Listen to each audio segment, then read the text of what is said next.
తరువాత సాకేత్ మరియు డాక్టర్ జోషి వెళ్ళి దృష్టిని కలిసి వాళ్ళిద్దరిని ఒకేసారి గత జన్మలోకి తీసుకువెళ్ళడానికి డాక్టర్ జోషి ప్రయత్నిస్తుంది. అప్పుడు జోషి మీరిద్దరూ కలిసే ఉన్నారా అని అడుగుతుంది. అవును, కానీ మాకు ఇక్కడ ఏమీ కనిపించట్లేదు, అంతా చీకటిగా ఉంది అని అంటుంది దృష్టి. అలాగే ముందుకు వెళ్ళండి అని డాక్టర్ జోషి చెప్తుంది. అప్పుడు వీళ్ళిద్దరికీ ఒక వెలుగు కనిపిస్తుంది. వీళ్ళిద్దరూ భయపడుతూ దాని దగ్గరకు వెళుతూ ఉంటే ఆ అమ్మాయి మళ్ళీ వాళ్ళ ముందుకు వస్తుంది. అప్పుడు జోషి మీరు దేవుడిని తెలుసుకొని ప్రయత్నించండి అని అంటుంది. వీళ్ళు కూడా అలాగే చేస్తారు. అప్పుడు దయ్యం మాయం అయిపోతుంది. తరువాత జోషి మీకు కలలో ఏం కనిపించింది అని అడుగుతుంది. అప్పుడు సాకేత్ మరియు దృష్టిలో ఒక పెద్ద రావి చెట్టు, అది ఒక పల్లెటూరులా ఉంది. మేం బలియా అనే ఊరికి 5 కిలోమీటర్ల దూరంలో ఉన్నాం. ఇక్కడ ఒక బోరింగ్ ఉంది అని చెబుతారు. అప్పుడు జోషి ఆ బోర్డు మీద ఏం రాసి ఉంది అని అడుగుతుంది. అప్పుడు సాకేత్ ఆ బోర్ ఇక్కడి సర్కార్ వారు ఇచ్చారు. ఇక్కడ ఒక టీ కొట్టు ఉంది. అక్కడ ఒక అతను న్యూస్ పేపర్ చదువుతూ ఉన్నాడు. దాని మీద డేట్ ఉంది 16 జూన్ 1986. ఆ పక్కనే ఒక టైలర్ కొట్టు కూడా ఉంది.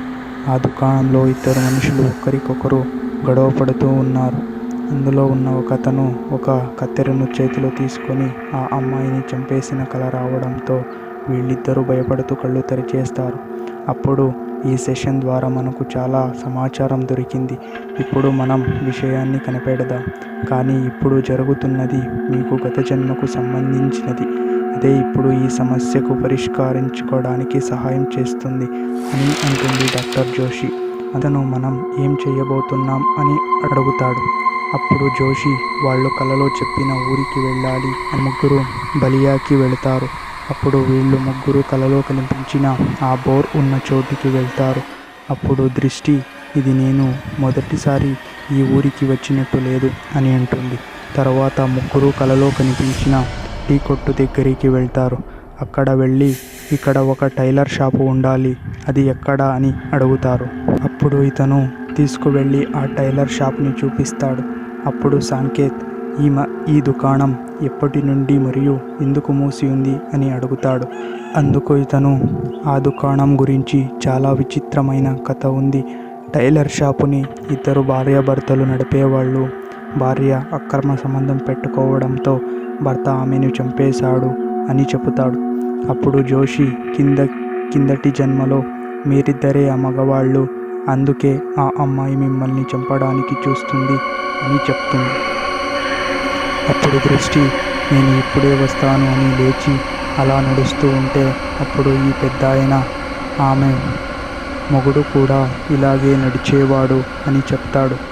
కట్ చేస్తే జోషి వీళ్ళిద్దరిని ఒక దగ్గర వీళ్ళని మళ్ళీ గత జన్మలోకి తీసుకువెళ్తుంది. తర్వాత వీళ్ళకి మళ్ళీ ఆ అమ్మాయి కనిపిస్తుంది. అప్పుడు జోషి ఆ అమ్మాయిని చూసి మీరు భయపడకండి, తనని మాట్లాడండి, తనకి ఏం కావాలో అడగండి అని అంటుంది. ఇప్పుడు దృష్టి మీకు జరిగింది అన్యాయమే, దానికి మేం చాలా బాధపడుతున్నాం. అది పోయిన జన్మలో జరిగింది, అప్పుడే శిక్ష అనుభవించాం, మమ్మల్ని వదిలేయండి అని అంటుంది. కానీ ఆ దయ్యం వీళ్ళని చంపడానికి కత్తెర తీసుకుంటుంది. అప్పుడు జోషి భగవంతుడిని ప్రార్థించండి అని అంటుంది. అప్పుడు వీళ్ళు భగవంతుడిని తలుచుకుంటూ ఉంటే వెనుక నుండి ఎవరో ఒక స్వామీజీ వచ్చి ఆ దయ్యాన్ని ఈడ్చుకొని వెళ్ళిపోతాడు.